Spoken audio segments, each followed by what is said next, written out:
আফরোজা চলে এলাম তোমাদের সাথে ভৌতিক গল্প শেয়ার করব বলে। অনেক ভয়ঙ্কর একটা গল্প নিয়ে আজকে হাজির হয়ে গেলাম তোমাদের সামনে। চলো তাহলে গল্পটা শুরু করা যাক। একটা মেয়ে, সে বাস করতো গ্রামের দিকে। মধ্যবয়সী একটা মেয়ে। তো সে তার ফ্যামিলির সাথেই থাকতো। ফ্যামিলির সাথে থাকাকালীন তাদের বাসাটা পরে একটু গাছগাছালি আছে এরকম টাইপের একটা স্থানে। প্রচণ্ড গাছ ছিল, যার কারণে বাড়িটা সবসময় অন্ধকারাচ্ছন্ন ছিল। তারা যে বাড়িতে বসবাস করতো সবসময় নীরব আর স্তব্ধ থাকতো। বেশি লোকজনের তেমন আসা যাওয়া ছিল না, যদিও বা কেউ আসতো, অল্প স্বল্প লোক আসতো, তাদের এখানে আওয়াজ চলে যেত। বিকেলের দিকে থেকেই মনে হয় একদম বাড়িটা এরকম হয়ে যেত যেন ওইখানে একদম নিশ্চুপ নিস্তব্ধ একটা থমথমে পরিবেশ। তো মেয়েটা আর মেয়ের ফ্যামিলি সবাই ঘুমাইতে গেল। ঘুমাইতে যাওয়ার আগে তারা একটু গল্প সল্প করতেছিল। গল্প টল্প শেষ করে খাওয়া দাওয়া কমপ্লিট করে ঘুমাইতে গেল। মেয়েটা রুমে যাইতে দেখে কেমন জানি রুমটা হয়ে আছে একদম এলোমেলো। তো মেয়েটা ভাবলো আমি তো গুছিয়ে গিয়েছিলাম, তাহলে বেডপত্র এরকম এলোমেলো কেন? তো মেয়েটার কোনো কিছু না ভেবে লাইট অফ করে ঘুমাতে চলে আসলো। ঘুমাতে আসার পরে তারপরে সে দেখতে পেল তখনও মেয়েটার ঘুম আসে নাই। মেয়েটা ঘুমানোর জন্য রেডি হয়ে শুয়ে আছে। মেয়েটা দেখতে পেল ফ্লোরে এরকম একটা বীভৎস আকার দেখা যাচ্ছে, কালো আকৃতির, চার পায়ের মতো তার দিকে এগিয়ে আসছে। মেয়েটা ভয় পেয়ে মোবাইলের টর্চ লাইটটা জ্বালালো। জ্বালায় দেখলো যে সেখানে কিছুই নেই। তো মেয়েটা খুবই ভয় পেয়ে যায়। ভয় পাওয়ার পরে টর্চ লাইটটা জ্বালিয়ে কিছুক্ষণ ঘুমানোর চেষ্টা করে। তো মেয়েটা ঘুমিয়ে পড়বে, তাই সে টর্চ লাইটটা একটু নিভিয়ে দিল। ঘুম অনেকটাই পেয়ে গেছে। তো যখন প্রায় ঘুম কিন্তু সেরকম আর কি গভীর ঘুম হয় নাই, তখন হঠাৎ করে মেয়েটার খাটটা এরকমভাবে ঝাঁকি দিচ্ছে, মনে হয় যে একদম কি বলবে, যে মাটি থেকে উপরে উঠে যাচ্ছে এরকম আছে। মেয়েটা দ্রুত উঠতে চেষ্টা করলো, কিন্তু মেয়েটা কোনোভাবেই নড়তে চড়তে বা চিৎকার দিতে পারছে না। তো মেয়েটা অনেকক্ষণ এরকম হতে থাকলো মেয়েটার সাথে। মেয়েটা কান্না করতে করতে অবস্থা শেষ। তারপরে মেয়েটা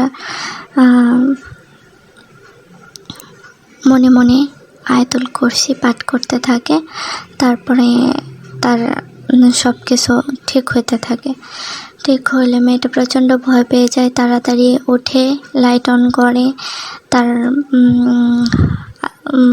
পাশের রুমে ছিল তার মা বাবা, তো তাদেরকে ডাক দিয়ে নিয়ে আসলে তারা এসে দেখে যে না, সব কিছু নর্মাল। তো তারা খুব টেনশনে পড়ে যায়। তারপরে মেয়েটাকে ওদিনকার রাত্রে আর ওই রুমে থাকতে দেওয়া হয় না। মেয়ের মা বলতে থাকে যে তুমি আজকে তাহলে আমার সাথেই শুয়ে পড়ো। গেল ওদিনকার ঘটনা। ওই দিনকার ঘটনার পরে যা ঘটে সেটা হলো আরও ভয়ঙ্কর একটা ঘটনা ঘটে যায়। সেটা হলো যে পরের দিন কিছুদিন পর আর কি, তখন মেয়েটার যে ভাই ছিল সে ভাই আবার মেয়েটার পাশের রুমে থাকতো। থাকার পরে সে ভাইয়ের সাথে একটা অনেক ভয়ঙ্কর ঘটনা ঘটে যায়। সেটা হলো যে যেদিনকার ঘটনাটা আর কি, সেদিনকার ছেলেটা খাওয়া দাওয়া শেষ করে ঘুমাইতে গেছে। তো ঘুমানোর পরে ছেলেটা আর কি মেয়েটাকে বলে আর কি তার সাথে ঘটে যাওয়া ঘটনাগুলো, যে পরিবারের সবার সাথে শেয়ার করে, যে সে ঘুমাতে গিয়েছিল।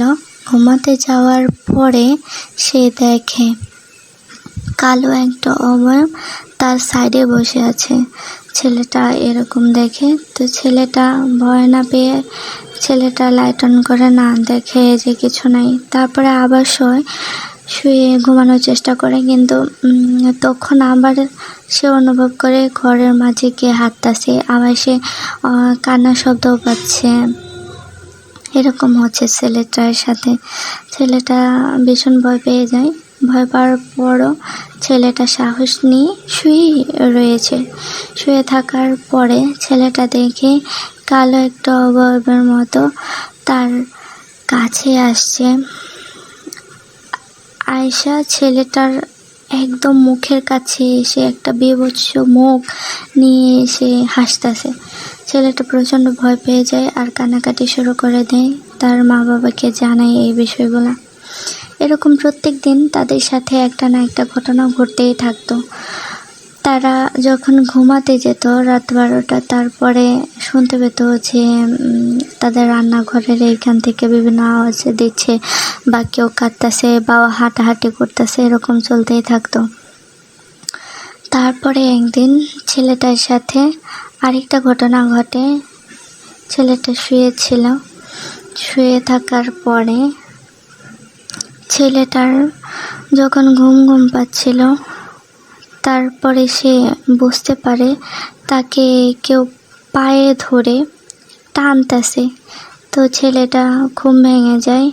এখন লক্ষ্য করে দেখে যে কিছু তেমন কেউই নেই রুমে যে তাকে পা ধরে টানবে। তো ছেলেটা শ্বাস করে কিছু না ভেবে আবার ঘুমানোর চেষ্টা করে, কিন্তু যখনই চোখ লেগে আসে তখনই আবার ছেলেটার পা ধরে এমন জোরে টান মেরে ছেলেটাকে শোয়া ছিল তো খাটের এক সাইডে, সে একদম মানে ছেলেটা পড়ে যাবে এমন অবস্থাতে আয়শা পড়ে। কিন্তু ছেলেটা একদম মানে ভয় পেয়ে যায় আর চিৎকার দিয়ে ওঠে যে সে কেমন করে তার সাথে এটা হয়ে গেল।